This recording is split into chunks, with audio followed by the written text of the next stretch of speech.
अस्सलाम वालेकुम नाज़रीन, आप यूट्यूब चैनल देख रहे हैं। मैं इमरान खान। और डोनाल्ड ट्रंप के लिए परेशानी की बात है और इसी की वजह से डोनाल्ड ट्रंप के स्टेटमेंट बदलते रहते हैं। अब आ जाए कि ईरान ने रद्द अमल क्या दिया जब ये अटैक किया गया ईरानी जहाज के ऊपर और उसको पकड़ लिया गया। तो इसके बाद ईरान ने ड्रोन्स फायर किए हैं अमेरिकी जंगी बहरी जहाज़ों पर। अब उनसे नुकसान कितना हुआ अभी तक इसके बारे में हमारे पास इतला नहीं है। ये इतला हमें मिल जाएगी अगले चंद घंटों में, तो ये आपके साथ शेयर हो जाएगी। लेकिन ईरान ने यह जरूर बताया कि ड्रोन्स दागे गए हैं अमेरिकी बहरी जहाज़ों के ऊपर। इसके नतीजे में जो अमेरिका ने उनके साथ किया, ईरान की फौज की कमान ने आज सुबह ईरानी परचम बरदार माल बरदार बहरी जहाज पर अमेरिकी गोलाबारी और उसे कब्जे में लेने के वाक़े पर जवाबी कार्रवाई का ऐलान किया है। ईरानी हुक्काम ने नाकाबंदी के इस इकदाम को अमेरिकी फौज की मुसल्ला कज़ाकी या जिसको बहरी डकैती कहते हैं आप, वो करार दिया है। और उन्होंने जो स्टेटमेंट जारी किया उसमें यह है कि हम जल्द ही अमेरिका की इस कार्रवाई का जवाब देंगे जिसे हम मुसल्ला बहरी कज़ाकी करार देते हैं। अमेरिका ने बहरे ओमान में एक ईरानी तजारती जहाज पर फायरिंग करके उसका नेविगेशन सिस्टम नाकारा बनाकर और उस पर अपने मरीन्स उतार कर जंगबंदी की खिलाफ वर्जी की है और बहरी जहारियत का इर्तिकाब किया है। ईरानी मुसल्ला फौज का कहना है कि वो अमेरिकी अफवाज के इस इकदाम का भरपूर जवाब देंगी और इसका बदला लेंगी। ये जहाज आ कहां से रहा था ये भी आपको बता देता हूं। ये इतना सादा नहीं है, ये जहाज जो है वो चाइना से आ रहा था और ईरानी परचम वाला जहाज था। अब अमेरिका उसको नहीं गुजरने दे रहा था। एक्चुअली ये जा ईरान की तरफ रहा था, तो अमेरिकन ने इसके ऊपर कब्जा कर लिया है। मैंने आपसे कहा था एक दिन पहले कि अमेरिका से ऐसी कुछ खबरें आ रही हैं कि अमेरिकन से ईरानी जहाज़ों पर कब्जा करके कोई फुटेज वुटेज बनाएंगे और उसको बताएंगे जनाब हमने ये कब्जा कर लिया है, हम बहुत ताकतवर हैं। अब ईरान मुज़ाकरात के लिए आता है या नहीं आता ये एक बड़ा सवाल है, लेकिन एक बहुत बड़ा दावा किया गया है इसराइली मीडिया की जानिब से। इसराइली मीडिया ने अपने अहम सोर्सेज से कुछ दावे किए हैं। उन्होंने कहा अमेरिका और ईरान के दरमियान इस वक्त ज़ेरे बहस मुआहदे का खाका ये हो सकता है जिसमें हतमी सूरत अभी नहीं मिली, लेकिन जो चीज़ें हैं जो हो सकती हैं अमेरिका और ईरान के बीच में अगर मुज़ाकरात होते हैं तो वो मंदरजा झेल चीज़ें हैं। पहली चीज़ जो है वो एटमी प्रोग्राम और यूरेनियम का मामला है। यूरेनियम की अफजूदगी पर 15 साल मुअत्तली ईरान तस्लीम कर लेगा ये दावा किया गया। अमेरिका 20 साल मांग रहा था जबकि ईरान 5 साल की बात करता था। बिलाखिर 15 साल पर इत्तफाक हो रहा है। इस मंसूबे में यूरेनियम को ईंधन में तब्दील करना शामिल है, यानी यूरेनियम अमेरिका को नहीं दी जाएगी बल्कि उसको तब्दील कर दिया जाएगा, उसकी साख को बदल दिया जाएगा। और जब इसकी तबी हालत बदल जाएगी तो दोबारा से उसे अफजूदा करना मुश्किल हो जाएगा। यह सादा अमल नहीं है, लेकिन इसका मतलब यह है कि यूरेनियम रहेगी ईरान के अंदर और ईरान से बाहर नहीं जाएगी। लेकिन इसराइल के लिए इसमें प्रॉब्लम है। फिर एक और जो शर्त है वो ये है कि जो जौहरी तनसीबात हैं ईरान की, इस मामले में एक आलमी निगरानी रहेगी। वो पहले भी थी। मैंने आपको पहले भी ये कहा था कि ईरान के अंदर ही यूरेनियम जो है वो अगर निगरानी में ले ली जाए तो इसमें अमेरिका और ईरान दोनों को एक फेस सेविंग मिल जाती है। फिर एक और चीज़ है आबने हुर्मुज़ को खोलना। इस मुआहदे को ये बुनियादी नुकात ये दो ही हैं। एक ये कि आबने हुर्मुज़ को खोलना, अब ये किन शराइत के तहत खुलता है यहाँ पे कुछ इख्तलाफात हैं और अगर ये इख्तलाफात दूर हो जाते हैं तो मामला दुरुस्त हो जाएगा। एक बड़ी चीज़ जो इसराइल के लिए बड़ी परेशान कुन रहेगी वो ये है कि इसराइल ईरान का मुकम्मल खात्मा चाहता था, यानी उसके हथियार खत्म हो जाए, उसकी वो पॉलिटिकल क़यादत जो इसराइल के खिलाफ है वो पॉलिटिकल क़यादत अमली तौर पे मौजूद ना रहे या रजीम तब्दील हो जाए। ऐसे लोग आ जाएं ईरान के अंदर हुकूमत में जो इसराइल के साथ ताल्लुकात को नॉर्मलाइज करें और ईरान का खतरा खत्म हो जाए। अब इसके ऊपर कोई बात बनती हुई दिखाई नहीं दे रही क्योंकि वहां पे जो हुकूमत मौजूद है वो पहले से ज्यादा मकबूल भी हो चुकी है, वो पहले से ज्यादा सख्त भी है। अब डोनाल्ड ट्रंप ने 20 मिनट तक एक सहाफी से बात की है। ये फॉक्स न्यूज के नुमाइंदा हैं, इनसे बात की। अब इन्होंने जो बताया वो भी मैं आपके सामने रखता हूं। इन्होंने कहा मेरी डोनाल्ड ट्रंप के साथ 20 मिनट तवील बातचीत हुई है। उन्होंने कहा कि अगर ईरान ने अमन मुआहदे पर दस्तखत ना किए तो पूरे मुल्क को उड़ा दिया जाएगा। अगर ईरान अमन मुआहदे पर दस्तखत नहीं करता तो पुलों और पावर स्टेशनों पर हमले किए जाएंगे। यह भी कहा कि इनके खसूसी एलची जैरेड कुशनर और स्टीव वेटकोफ मुज़ाकरात के लिए इस्लामाबाद जा रहे हैं जो मंगल को होंगे और बुध को भी जारी रह सकते हैं। इनका काम एक मुआहदा तय करना है। डोनाल्ड ट्रंप ने इस बात पर जोर दिया कि मुआहदे की शराइत इंतहाई सादा है और यह ईरान के लिए आखिरी मौका है। फिर उन्होंने कहा वो ओबामा वाली गलती नहीं दोहराएंगे, यानी ईरान को कोई पैसा वैसा नहीं देंगे। ईरान को यूरेनियम के जखायर से दस्तबरदार होना पड़ेगा, यह भी उन्होंने कहा। ट्रंप ने कहा कि अगर ऐसा ना हुआ तो पूरा मुल्क उड़ा दिया जाएगा। अगर ईरानियों ने मुआहदे पर दस्तखत ना किए तो वो पुलों से और बिजली से महरूम हो जाएंगे, और ये हम कर सकते हैं, और 72 घंटों में हम ये कर देंगे। डोनाल्ड ट्रंप ने इस किस्म की धमकियां लगाई। दूसरी तरफ ईरान का जो सरकारी खबर रिसा इदारा है, एजेंसी है बल्कि, तस्नीम न्यूज एजेंसी, उसने एक तवील बयान जारी किया है जिसमें कुछ अहम चीजें मैं आपके सामने रखता हूं।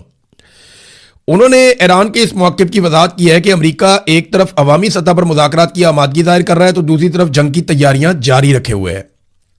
बयान में मजीद यह कहा गया कि ईरान अब जंग के पहले मरहले में दिखाए गए सब्र और तहम्मुल को खत्म करने के लिए तैयार है, ताकि अमेरिका और इसराइल के साथ दोबारा तसादुम की सूरत में ईरान आगाज में ही ऐसे जहन्नुमी लम्हात पैदा करेगा जिन्हें कभी भुलाया नहीं जा सकेगा।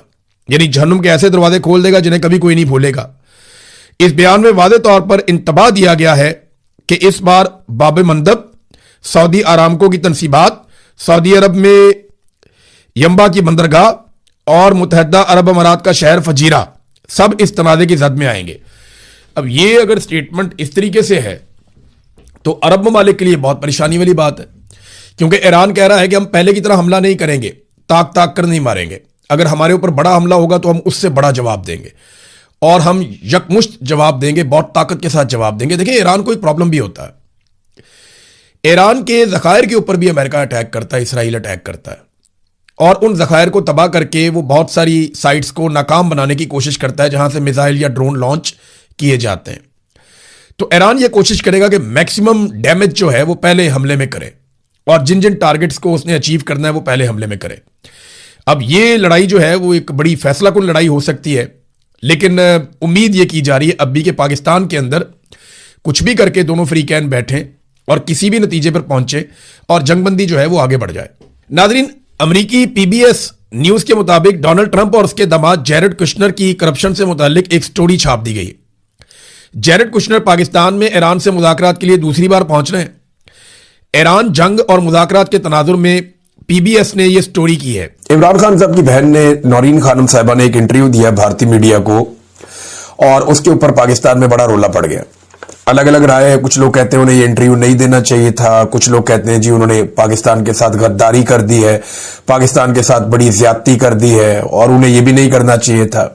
इंटरव्यू है क्या? ये इंडिया फर्स्ट एक चैनल है इंडिया का, और इंडियन मीडिया पे ये खबर चल रही थी गुज़िश्ता चंद दिनों से कि इमरान खान साहब को जेल में कत्ल कर दिया गया।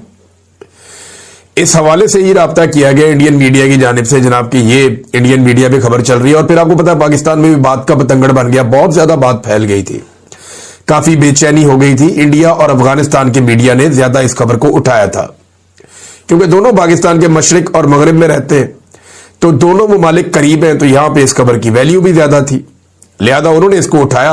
पाकिस्तान के अंदर एक बेचैनी पैदा हुई। अब इंडियन मीडिया ने जब राब्ता किया नौरीन खानम से, तो उन्होंने उनको इंटरव्यू देने के लिए हामी भर दी।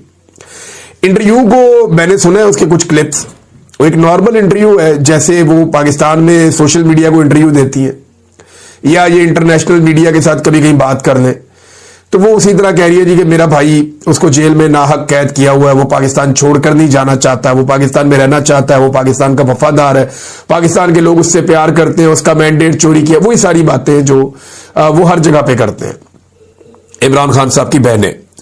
अब इंडियन टीवी पे इंटरव्यू आने के बाद एक आर्टिफिशियल इंटेलिजेंस के जरिए से एक जुमला बनाया गया, जिस जुमले में ये आर्टिफिशियल इंटेलिजेंस का जुमला है, और जाली जुमले में ये कहा गया कि नौरीन खानम की जानिब से कि जनाब उसमें जाली जुमले में यह है कि नरेंद्र मोदी ऑपरेशन सिंदूर 2 शुरू करे तो इमरान खान बाहर आ जाएगा, इस किस्म की कोई चीज है।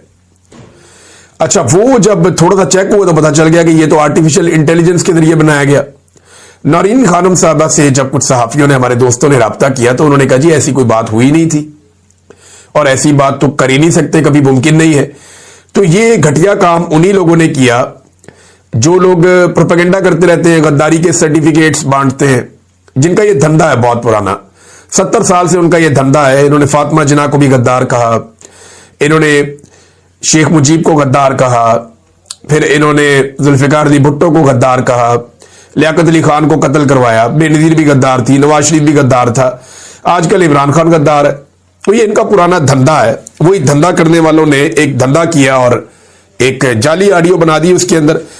अच्छा, पहले तो ये बात है कि उन्हें इंडियन मीडिया को इंटरव्यू देना चाहिए था। देखिए, जिन हालात का सामना पाकिस्तान तहरीक इंसाफ या इमरान खान साहब कर रहे हैं इस वक्त, पाकिस्तान के बहुत सारे दानिश्वर बिल्कुल उसी तरह कॉलम निगार माहौल बना रहे हैं जैसे 1971 में जब पाकिस्तान दो टुकड़े हुआ था तो उन्होंने बंगालियों के खिलाफ माहौल बना दिया था कि ये गद्दार है और ये बागी है, ये मुल्क के दुश्मन है, और उनकी लीडरशिप के साथ भी यही किया था। तो जनरल याया ने यही करवाया था उस वक्त जब पाकिस्तान दो टुकड़े हुआ था। अभी उसी तरह का माहौल खैबर पख्तूनख्वा में कभी पश्तूनों के खिलाफ बनाया जाता है, कभी खैबर पख्तूनख्वा की हुकूमत के खिलाफ बनाया जाता है, कभी पूरे पाकिस्तान में मौजूद पाकिस्तान तहरीक इंसाफ के लोगों के खिलाफ बनाया जाता है, कभी इमरान खान के खिलाफ। तो उसी तरह से एक बयानिया तश्कील दिया जा रहा है। पिछली मरतबा इस बयानिया का नुकसान पाकिस्तान को हुआ था और जर्नैल तो फिर भी सरवाइव कर गए थे। अब इस मरतबा दोबारा से वही गंदा खेल खेला जा रहा है। तो ऐसे माहौल में इमरान खान साहब की बहन गुरेज कर लेती तो अच्छा था कि इंडियन मीडिया को दफा करें, इंटरनेशनल मीडिया को बात कर लें, कोई दीगर सोशल मीडिया में बात कर लें। लेकिन PMLN इसके ऊपर तनकीद कैसे कर सकता है?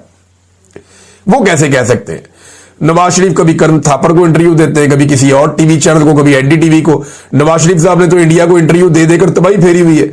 बल्कि इंडियन चैनल्स को इंटरव्यू देते हुए नवाज शरीफ साहब पाकिस्तानी मिलिट्री के खिलाफ एक्शंस की बातें भी करते थे कि जनाब इन्होंने धोखा दिया, पीठ में छुरा घोंपा और ये वो इस तरह की बातें। तो नवाज शरीफ की पार्टी का कोई आदमी कभी भी ये बात नहीं कर सकता कि नौरीन खानम ने भारतीय चैनल को इंटरव्यू क्यों दिया।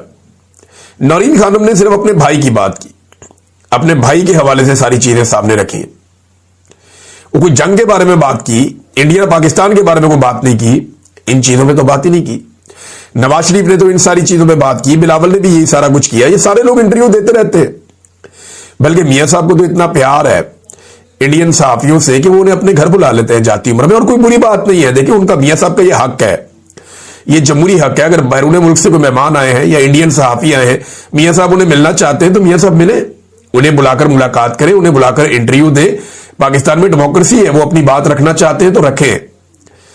लेकिन ये जो गद्दारी के फतवे बांटे जाते हैं, ये फिर मियां साहब का नहीं बनता कि वो ये करें। अब जावेद लतीफ साहब कह रहे हैं जनाब के इंडियन मीडिया को तो इंटरव्यू दे दिया, तो इसराइली मीडिया को कब इंटरव्यू देंगे? तो सवाल ये पैदा होता है कि इंडियन सहाफियों को तो मियां साहब ने अपने घर पे बुलाया था और कई मरतबा इंटरव्यू दिया। वो जिंदल और बित्तल किसके दोस्त हैं? ये तो फिर मियां साहब आप खुद इस नफरत की आग में जले हैं। तो मियां जावेद लतीफ साहब से और बाकी PMLN से मेरी गुजारिश है कि आप लोग खुद इस आग में जलते रहे, गुरेज करें। पाकिस्तान की मिलिट्री एस्टेब्लिशमेंट कल आपके खिलाफ थी, उन्होंने आपको गद्दार साबित किया। आज वो इमरान खान के खिलाफ है और वो उसको गद्दार साबित कर रही है। लेकिन आप आलायकार बन रहे हैं। आप आलायकार ना बने, क्योंकि कल को ये आग दोबारा आपके दरवाजे पे आ जाएगी। सभी बारी बारी इस आग में जलेंगे और अगर हम नहीं सीखेंगे तो पाकिस्तान की एस्टेब्लिशमेंट यही करती रहेगी, कभी ये गद्दार, कभी ये गद्दार, कभी ये गद्दार, और अपना दाव लगाते रहेंगे। खुद इक्तदार में भी बैठे रहेंगे, अपने कारोबार भी बनाते रहेंगे, अपनी दिहाड़ियां भी लगाते रहेंगे, निजाम को कंट्रोल करके भी रखेंगे, पाकिस्तान की दाखिली खारजी सारे मामला यही संभालेंगे। और सियासतदान जिन्हें अवाम मैंडेट देती है उन्हें कुछ होगा नहीं। देखिए ना, पहली बात ये पूछनी चाहिए कि अगर ये इंटरनेशनल मीडिया को जाके इंटरव्यू देते हैं, चले इंडियन मीडिया को नहीं देना चाहिए था, लेकिन जहां भी जाते हैं, क्यों जाते हैं? क्योंकि पाकिस्तान का नेशनल मीडिया इन्हें दिखाता ही नहीं है, इनकी बात ही नहीं सुनता। ये प्रेस कॉन्फ्रेंस करते हैं, उसको नहीं दिखाते। वहां पे नेशनल मीडिया के लोग जाते हैं गंद उछालने के लिए और उन्हें बाकायदा भिजवाया जाता है सवालात की पर्चियां देकर, लेकिन कोई भी टीवी चैनल इनका मौकिफ दिखाता नहीं है, सुनवाता नहीं है। तो फिर वो कहां जाएं? पाकिस्तान में उनकी आवाज मुकम्मल तौर पे बंद कर दी गई है। तो ये सारे लोग ही अपने अपने टाइम पे इंटरव्यूज देते रहे हैं और आइंदा भी देते रहेंगे, आइंदा भी देते रहेंगे। बहुत सारे इंडियंस जो हैं उनके पाकिस्तानी चैनल्स अगर चाहें तो वो इंटरव्यूज ले सकते हैं। इसी तरह जब लड़ाई हो रही थी तब भी ये चीजें चल रही थी। और कुछ लोग कह रहे हैं जनाब कि क्योंकि अभी हाल ही में लड़ाई हुई है तो इंटरव्यू पाकिस्तान की इंडिया की कब लड़ाई नहीं हुई? हमेशा लड़ाई चलती रहती है। मैं फिर ये कह रहा हूं कि नौरीन खानम साहबा गुरेज करती तो एक कंट्रोवर्सी ना खड़ी होती, बिला वजह का ये गंद ना उछलता जो लोग उछाल रहे हैं। वरना इसमें कोई कबात तो नहीं है। मियां साहब भी ये करते रहे, बिलावल भी ये करते रहे, सारे ये करते रहे और हमेशा से करते रहे। बल्कि पाकिस्तान के अंदर तो इंडियन मीडिया को बहुत मॉनिटर किया जाता है और इंडियन मीडिया के अंदर पाकिस्तान के हवाले से बहुत खबरें चलती रहती है, हमेशा चलती रहती है। तो ये एक गंद उछाला गया, एक गलीज हरकत की गई, मैंने कहा मैं आपके सामने रख दूं, और इसका सबूत ये है कि ये आर्टिफिशियल इंटेलिजेंस के जरिए से किया गया।